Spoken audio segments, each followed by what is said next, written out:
What is up? Welcome to the Killough Show, episode 1. Brand new show, brand new sports show by me, Austin Killough. I'm about to get into an intro in a second. But yeah, new show. I'm going to talk about sports, college sports specifically, college football specifically, things that I like about the sport, the topics that I want to cover. Just my own thing. Build a community here. Let's see where it goes. This is great timing too for episode 1 because John Calipari is now the favorite to land the Arkansas job. Apparently, that is the direction it's going, and he will be hired at Arkansas, it seems, which is crazy news, groundbreaking news, and the best possible time to release that is when I start recording this show. So, yeah, looking forward to that. We'll see as it develops. I'll be looking at it and see where we're going there. But yeah, moving on. Let's do a little intro real quick. So, like I said, I'm Austin Killough. I'm not a sports broadcaster. I'm not a sports journalist. I didn't go to school in sports journalism. I'm still in school. That's not my background. I work a day job in cybersecurity, and that's what I studied. And I have a day job. This is something that I'm doing on the side of what primarily is my daily life. But I love college sports, especially football. Since 2019, I've ran one of the largest social media accounts for a specific university. What I mean by that is that I covered the university. I did not write for the university or build the account up for the university or for them in any way, officially affiliated with them in any way. I covered the university on an unaffiliated account that has built a pretty large following. I can't exactly tell you what university that is, just because, well, I mean, number one is I don't want it to be a conflict of interest. I want to remain as unbiased as possible. And obviously, with that account, with running that account, creating that engagement over there on that account, I haven't necessarily done that. And number two is, I think the early days of that account, building that, there's a lot of trolling. So I've definitely done a lot that I'm not that I wouldn't want coming back to me right now. Not saying that you couldn't find who I am by searching it up. You definitely could. You could connect the dots. But my point is that I've engaged with college football and college sports fans for the last 5 years at a pretty high level. I'm at a point now where I've made connections with a lot of pretty influential people in the sport. Not at any kind of journalistic level, but really just as a social media influencer in sports, I guess. But that's been behind the scenes, and now I'm kind of coming out as a, I guess, sports show, hosting a sports show.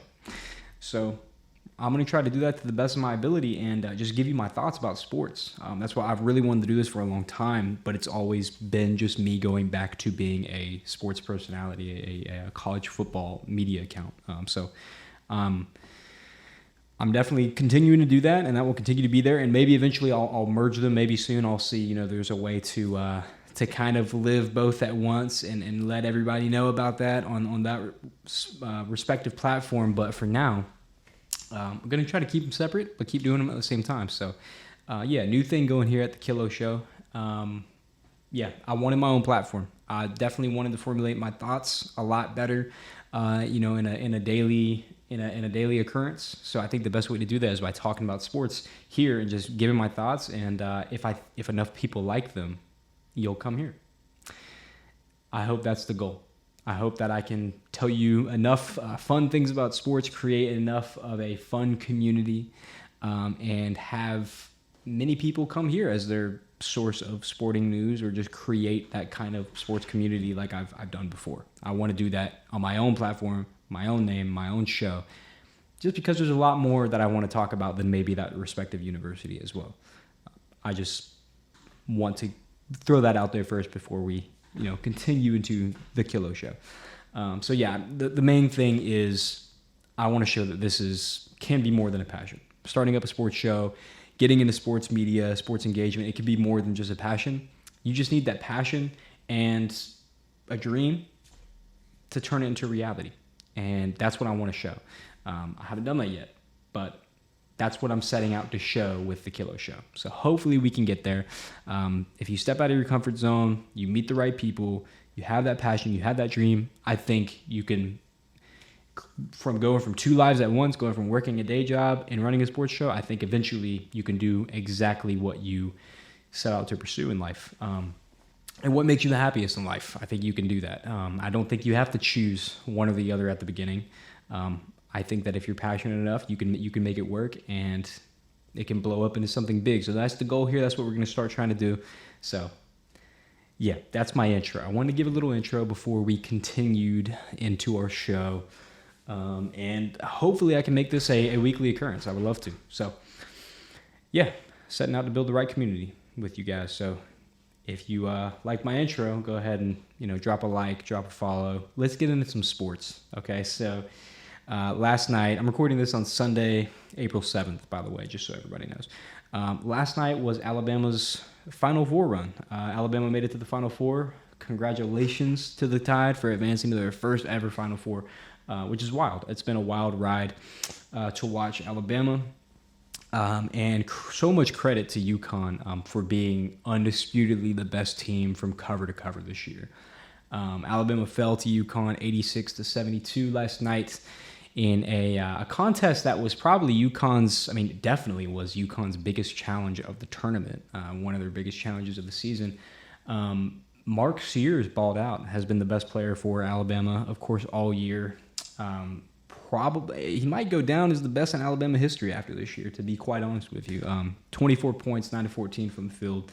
Had a great day. Obviously, wasn't enough. It can't be all on him, but it was going to take everything from every player to take down the Titans, to take down UConn. Stephon Castle, balled out, led UConn with 21 points, and a lot of people pre-game, thought Alabama had to make a certain number of threes in order to take down UConn. The pace had to be there. The shots had to fall, and everybody knows that when that happens for Alabama, usually they'll win games. It just wasn't there. It simply just wasn't there. And it's really one of those moments where you can visualize a team losing because they almost made it to that threshold. They almost made it, but they didn't. It's as simple as that. It's not like they completely didn't. It's just they didn't make it to exactly where they needed to be. And they lost by that respective margin. Obviously, they lost by 14, but that has a lot to do with garbage time at the end and the effort, knowing in the last 2 minutes, the last minute and a half, but didn't make 15 threes, didn't make 16, 18, whatever the number that you had, they didn't make it. They made 11. Grant Nelson, though, I didn't even realize until I was doing my pre-show notes that Nelson had 15 rebounds. So played his heart out and had the one dunk on Klingon, which I thought was phenomenal. That'll go down in March Madness history as like one of those like trivia moments, kind of deals, kind of one of those trivial clips. But yeah, had a great game overall. Dan Hurley, so much respect to that team and what they've been able to build. Obviously, there was that Dan Hurley-Nate Oates connection going into the game. I think it did mean a little something because obviously Alabama gave UConn their biggest challenge of the tournament. It had to mean something, but Dan Hurley just showing why he's on top right now, showing why he's number one. They're right here to go back to back. They're right here. All I got to do is take down this Purdue team featuring Zach Edey, which is going to be an absolute clash of the Titans with Donovan Klingon and Zach Edey.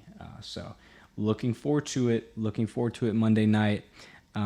Hopefully this will be posted by the time that game tips off. But yeah, it's going to be a great game. You don't have to hear that from me. I think everybody will be excited for this matchup, and it's all chalk. We got an all chalk championship, which is hilarious. But I think would you say that's probably the number one picked championship game of all the brackets? I mean, obviously it seems like it has to be, but yeah, all chalk. So here we go, national championship. Alabama with a great Final Four run. UConn just being absolutely dominant, chance to go back to back. Props to Alabama and the Huskies. So basketball. So just for the record, I don't talk about basketball a lot. I try to talk about things that I know more about. I try to avoid talking about things I know less about. I don't want to disrespect anybody that's a fan or covers that sport, but I loved college basketball this year. I was hooked on it this year, more so than other years. I want to give a quick talk about, that run and what that meant to me and, what I thought about it. So one of the bigger topics I wanted to talk about, which was probably going to be my first topic on the show, first topic ever on the show, which is kind of wild, is something that I think is maybe a little controversial. But what better way to kick off a sports show than talking about something incredibly controversial? So essentially, Alabama is giving access to the media in their spring scrimmages and spring practices. That hasn't, to my knowledge, that hasn't been done at this level, at least, or maybe at all since 2021. But the level that it's at now under head coach Kellen DeBoer is astonishing compared to what happened under Saban. And I don't think I know you've heard it by now. I know you've heard it by now how different the culture and the vibe is at Alabama under DeBoer compared to when it was under Saban. I know you've heard all about that and how it's different. Everybody keeps saying it's different. Good, bad, don't know. It's different. Music at practice, media at the practices, Roll Tide Willie at the practices, which people have had a ton of issues with. I want to talk about that for a second. And yes, this does have to do with Roll Tide Willie. Yes, it does. And, I'm sorry to have to talk about it, but we got to talk about it, okay? So let me preface this. I saw this a lot on social media. I don't care about Roll Tide Willie at practice at all. A lot of people were bugged about that. No reservations from me at all about Roll Tide Willie at practice. He has, I hate to say this, he has elevated himself to the mascot of current Alabama. Now let me slow that down so it doesn't sound like Roll Tide Willie is, a actual mascot. This is a new era of college football, and branding is the most important thing. You could make the argument that branding was the most important factor before, but branding is certainly the most important factor now in all facets, because now it's, I hate to say free agency, I hate to sound like a grandpa, yelling at the clouds, but free agency. These kids are sometimes choosing schools based off of what brand they like.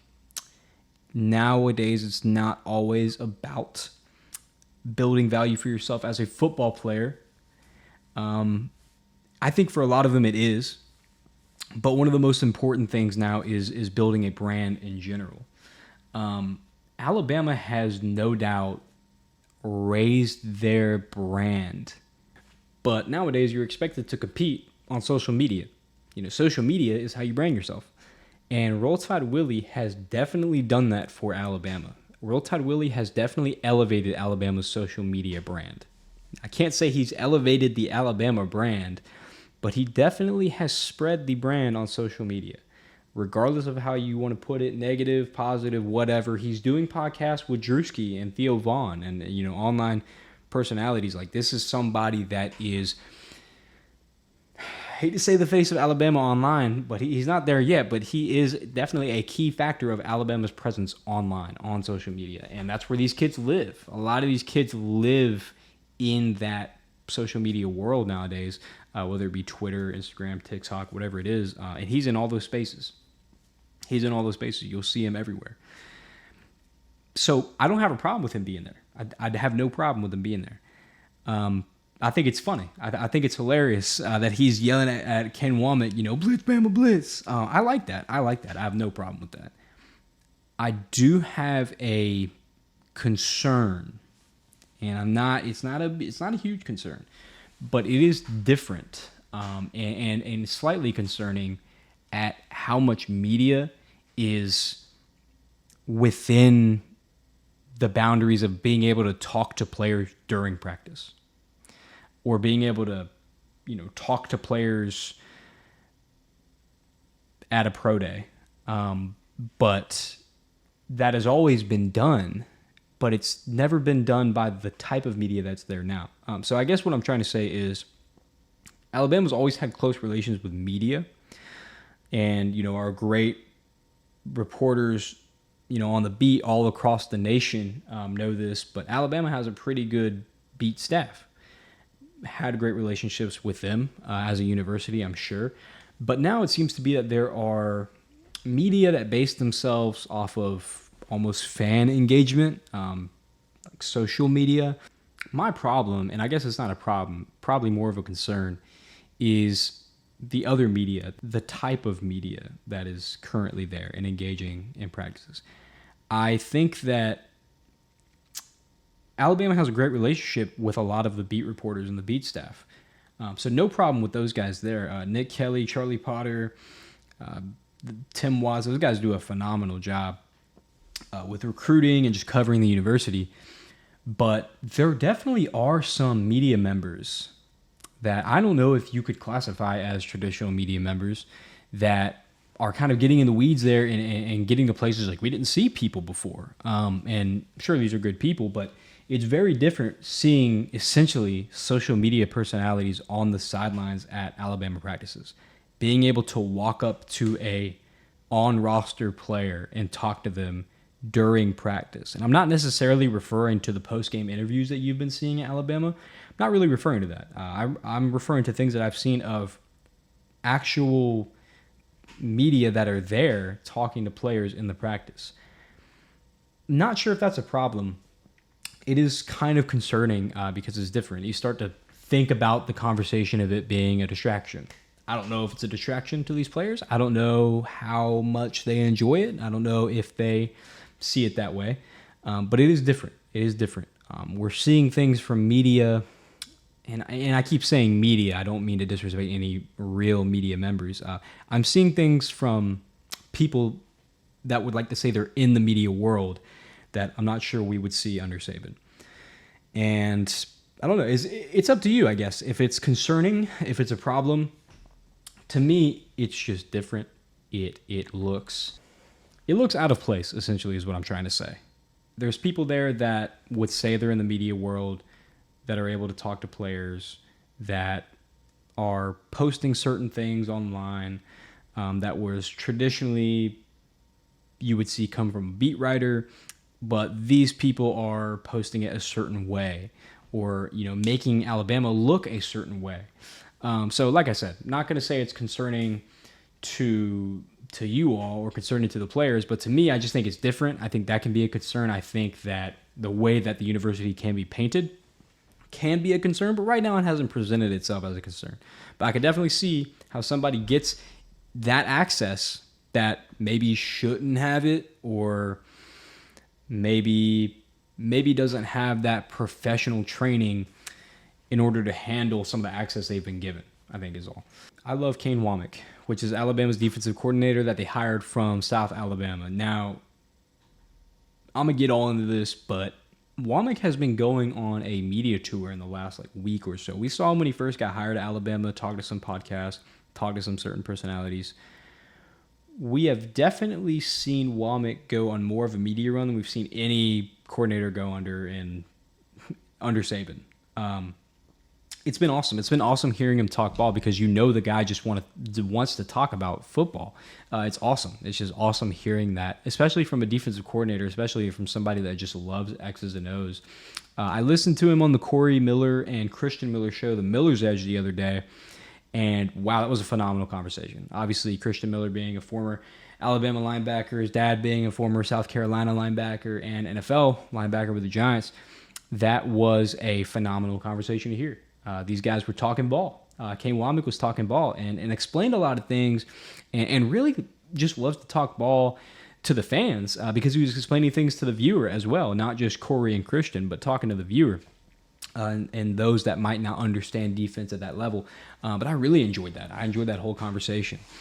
So, yeah, essentially, if you need it to be broken down, if you're a viewer, if you're not following Alabama or you don't follow X's and O's that closely. So Wommack runs the 4-2-5, which is traditionally a little bit different than what Alabama has ran before, just a tiny bit different.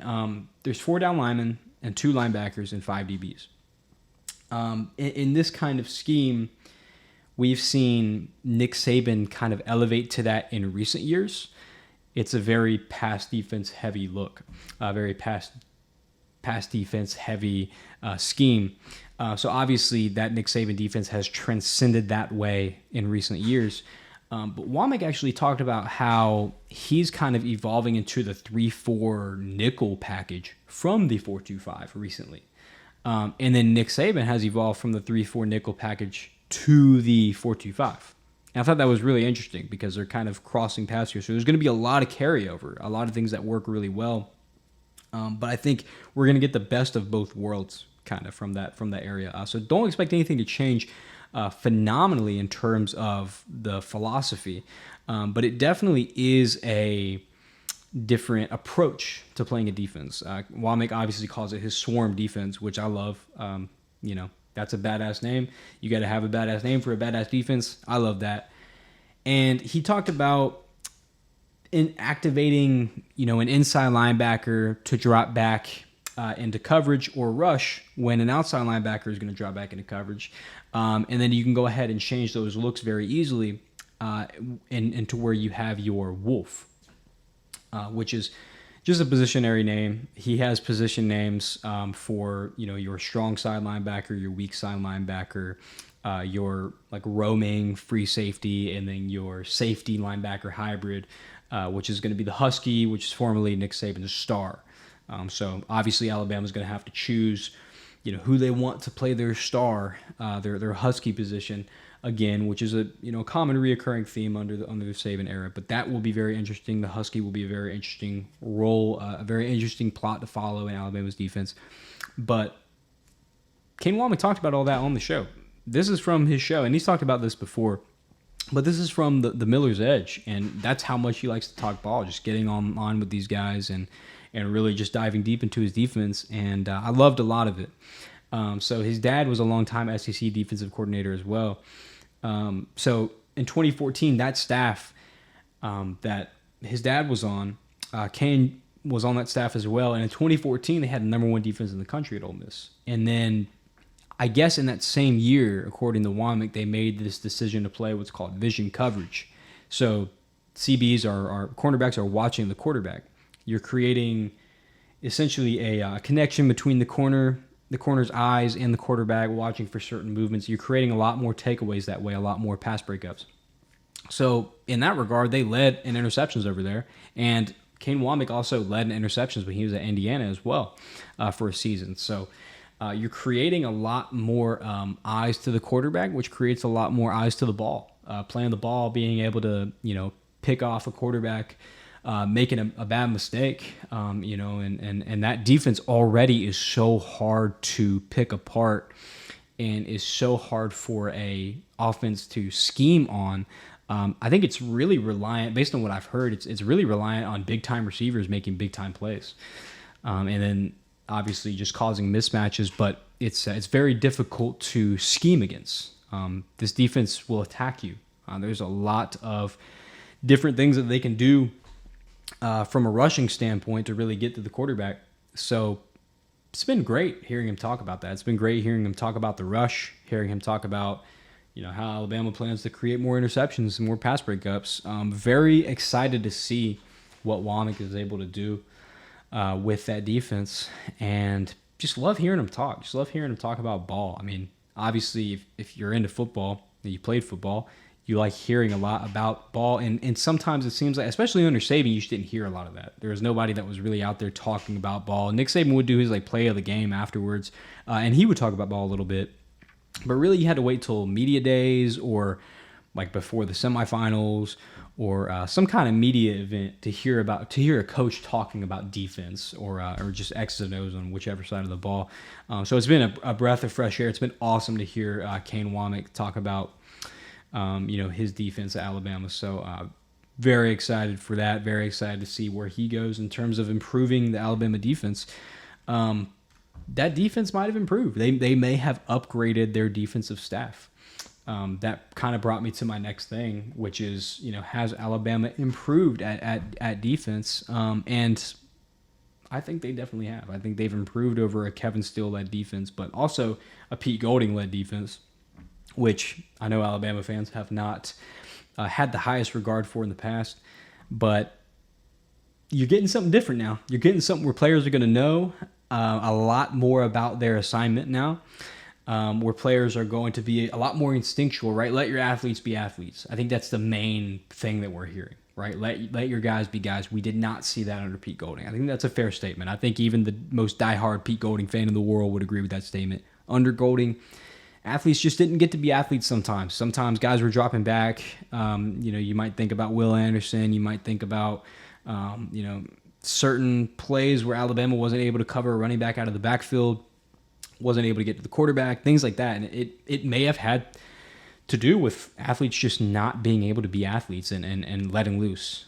Kane Wommack definitely wants to do that. So I think that's a position that they have absolutely upgraded at defensive coordinator, and really the entire defensive staff has been phenomenal in what they've talked about with the media. And these players look hungry. That defense is going to be hungry. Obviously, with the loss of Caleb Downs, you're going to have somebody step up as your big time safety. They're going to have that. They're going to have help back there. They're going to have a pretty experienced, I would say, defensive line, guys that have been there for a while. I think Jaheim Oatis is somebody that could come out and be one of the top defensive linemen in the SEC, provided he is a lot quicker, and I think he will be a lot quicker this year. Look for Alabama to fly around. Look for them to create a lot of pass breakups, a lot of picks, and hopefully a lot of sacks as well, with how much Kane Wommack is talking about getting to the passer. Kane Wommack, love him. Yeah, next thing. Let's get on to it. So we already talked about the defensive staff. Let's get into LSU. Okay, a little bit of LSU ball. So LSU last season did not have their best defensive performance. I don't think that's a surprise to anybody. I think that might be sugarcoating it a little bit. Number 108 in yards per game, which is awful. It's one of the worst at FBS. You're getting to that level where it's one of the worst in FBS. So what did Brian Kelly do? Fire the entire defensive staff. Clean house on defense. Clean house. Which is bold. It's bold to do. Fire the staff on one side of the ball. That's how you know, you're committed to making changes. That's how we know that Brian Kelly's committed to making changes and fixing that side of the ball, is identifying exactly what's going on. Clean slate. So, hired Blake Baker as defensive coordinator from Missouri. Had a good rush. Was able to have pretty good edge rushing talent. Played against defenses like Ohio State, Tennessee, Arkansas. Had great defensive showings last year, so Blake Baker's going to come over and handle that defense now for LSU. He was also a defensive coordinator at LA Tech and Miami as well. And then they also hired Bo Davis from Texas, which I think is huge and have not heard enough of this offseason. So Bo Davis was one of the highest paid guys in the country at defensive line coach. Obviously, they had that huge duo of Byron Murphy, T'Vondre Sweat this year. The best defensive line duo of 2023, undisputedly. They were phenomenal last year. Absolutely demolished that Alabama offensive line and gave Texas that win. Great set of defensive linemen there. And Bo Davis coached them up. Bo Davis was the guy that coached them up and got them to that level. Most outstanding defensive lineman duo in the country. So that's somebody that's a home run hire. You talk about home run hires, I hate hearing that term at the frequency that I hear it. But that is definitely a home run hire. Great hire by Brian Kelly. Also hired Kevin Peoples from Missouri, who coached edge rushers. So kind of expected to be an edge rusher specialist, I guess, at LSU, which is another great hire. And then Corey Raymond at DB coach, who had his departure in 2021, makes his return. And that is a name that is very exciting to LSU fans. That is your DBU guy. That's your hometown guy. Definitely, they want to instill DBU back to what it was. Obviously, everybody knows LSU has made the claim for DBU for some time. They've had a ton of defensive back production in the NFL for a pretty long time. But that has been stagnant as of recent. There have been other schools that have been able to make that claim. in some schools within their own conference, and they don't like seeing that. Brian Kelly definitely doesn't like seeing that, and they don't like DB being a problem, and it was a problem last year. They had no defense. They specifically had no pass defense as well. So Corey Raymond hopes to change that at DB. And let's see. I mean, it's still early. That portal window hasn't opened yet, but when it does, when the portal window opens, they might be at some DBs. They got pretty good targets coming in if they can hit on them. They've got some options at DB. They can definitely bring some talent in. I don't know how much of an improvement you're going to see in 2024, but Raymond, that's an investment, bringing him back. That's an investment because that's somebody that can get production out of young DBs, young talented DBs, which they're for sure going to get at LSU. And so that goes to basically ask the question, will LSU go over or under their 9.5 win total that Vegas has set for them this season? I feel as if they answer the question on the defensive side of the ball, I think most of us are saying yes, right? I mean, we think about what they're bringing back in Garrett Nussmeier at quarterback, right? 31 of 45 for 395 against Wisconsin, had 3 touchdowns and a pick. Pretty good performance. Really the only time we've been able to see him, shine, really step out and be the guy was against Wisconsin in the ReliaQuest Bowl. Great performance. I really liked watching him in that game. I liked him a ton. He's going to be spearheading that offense for LSU next season. And they got some guys returning at wide receiver as well. You got Kyron Lacey returning, and Aaron Anderson returning from who was a transfer from Alabama. Absolute speed demon, speed threat that can take the top off of defense. So we got 2 guys that are really freaks at the wide receiver position. So you definitely got some playmakers. And then you got one of the best players in the country returning in Will Campbell, who's, that left tackle, phenomenal left tackle for LSU.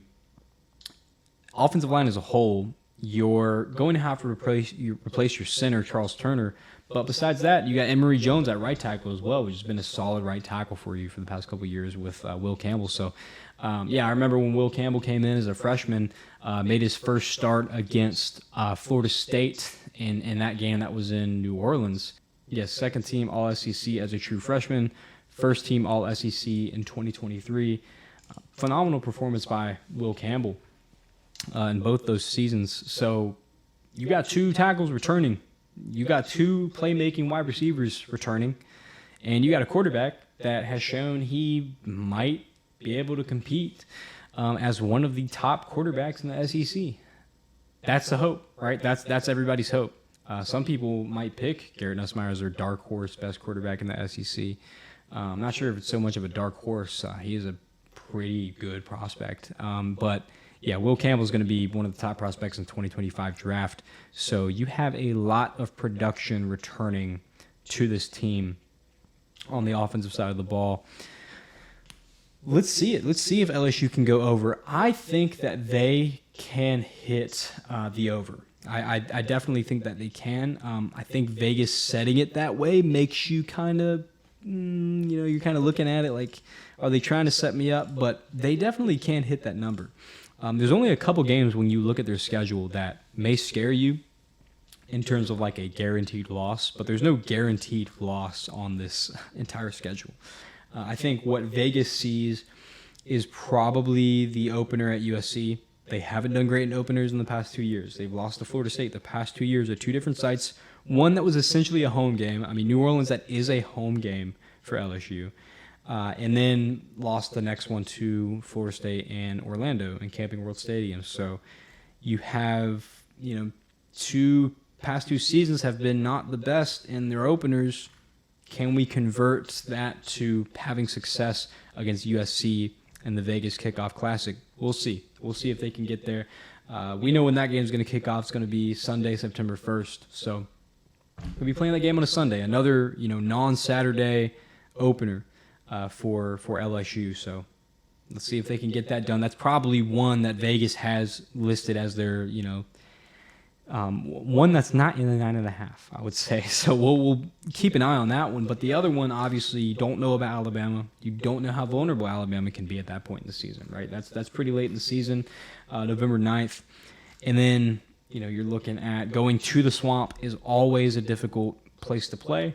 You don't know exactly how well Billy Napier and the Gators are going to be looking at that point in the season. You don't know if, Graham Mertz and the gang are going to get everything together. And I think a lot of people think Florida could be one way or the other next season. You don't know which way they're going to be. So in the Swamp, that's kind of important. You need to know which way Florida's going to be before you play them in the Swamp. So that could be one of the games. And then you have Oklahoma at the end of the season on November 30th, which, can we just talk about Oklahoma and Texas in the SEC finally for a second? Man, so excited for those matchups we're going to see with Oklahoma and Texas playing the teams that have traditionally been in the SEC. Those are going to be awesome. And Oklahoma and LSU at the end of the year, no exception. That's going to be a great matchup. But those are probably the ones you're looking at. And then, of course, Ole Miss. Of course, Ole Miss on October 12th. So definitely, I would say USC, Alabama, Ole Miss. Those are probably your 3 to 4 if you include Florida that you're looking at. I think they can handle A&M at A&M. I think they'll be fine against A&M and Mike Elko's first game against the Tigers. I think you don't have to worry about any of these non-con games, really. Obviously, they're going to handle South Alabama. They'll handle Nichols. They will handle UCLA in Tiger Stadium, I believe. You don't want to give up on UCLA, obviously, but with everything going on there, the loss of a head coach, don't feel like giving them a chance today, maybe tomorrow, but I think LSU is going to have them handled there. We could be looking at 9.5 on the over for sure. We could be looking at 10-2 LSU, maybe 11-1. I think that it depends on what you view Ole Miss as this year. Do you view Ole Miss as a team that catches fire and, they finally break the glass ceiling and they're getting in there and they're going to get hot and they, make it pretty far? Maybe they win the SEC championship. Obviously, they probably go to the playoff now that it's 12 teams. But if Ole Miss does go on that run, do they beat LSU here? Is LSU a wounded animal mode, a wounded animal in wounded animal mode, like Josh Pate likes to say, when they go to Kyle Field, when they have to play Alabama in Baton Rouge at night? And that'll probably be a night game. So maybe, we'll see. But I would say right off the bat, you'd have to take a gamble to say under. You'd have to give me some solid reasoning to say under here, because there's some good teams that they have to face. And then Oklahoma, that last game, I mean, that is nothing to shy away from in terms of trying to pick a loss for LSU. You don't know. You at this point, you don't know. It's so far away that one's kind of hard to say, but we can talk about the rest of these games as where we're leaning. But Oklahoma, man, that at the end of the season, that could make or break the whole thing. But I definitely think Ole Miss is one of those teams that if they get hot, if they dominate, they could definitely leave you in wounded animal mode and maybe make you pick up a loss to Alabama with new head coach Kellen DeBoer on November 9th in Baton Rouge. So be on the lookout for LSU. Do they hit that over-under? Depending on how good Garrett Nussmeier and the gang are, depending on how well the defense is fixed, maybe they can take on this vaunted Ole Miss offense. Maybe they can take them on and defeat them. And the skill players that Alabama's going to have and Jalen Milroe. And then Oklahoma as well has some dudes. So if that defense is improved overnight, which we've seen kind of happen in the transfer portal era, maybe they have a chance to defeat some of those teams that we think they might struggle with. So over, I'd say for now, over. And we'll get back to you maybe when they play Ole Miss or when they play Alabama. I could say maybe we'll have a better pickup on it, but we'll say over for now. I think most of you guys would probably take the over on that. If not, let me know. Hey, let me know if you would take the under on LSU this season, but I'm going to go over. I'm going to say they hit 10-2 this year. I think for pretty sound reasons as well. That's all from me tonight. Thank you guys for watching. I really appreciate it. Make sure you like the video and subscribe. Obviously, I'm trying to get this thing off the ground. I'm trying to really start a show that people care about, that people come to for, I guess, to talk about sports, really to engage with. I've had social media engagement in the past, leading an account, and that has been a great experience. I hope to create a similar experience here on YouTube where we can engage and talk about sports, just build that little community to where, you know, I can come on here and give my thoughts and you appreciate them and you like them and you come back. And I hope that's the case. I want to get this thing off the ground to a point where I feel comfortable doing this, you know, every week as not just a hobby, but something that I'm incredibly passionate about and hope to take to the next level. That's the goal. So let me know what you guys think. Give me your feedback. Let me know about some of the things we talked about today. And yeah, that's all I got. Thank you guys for tuning in.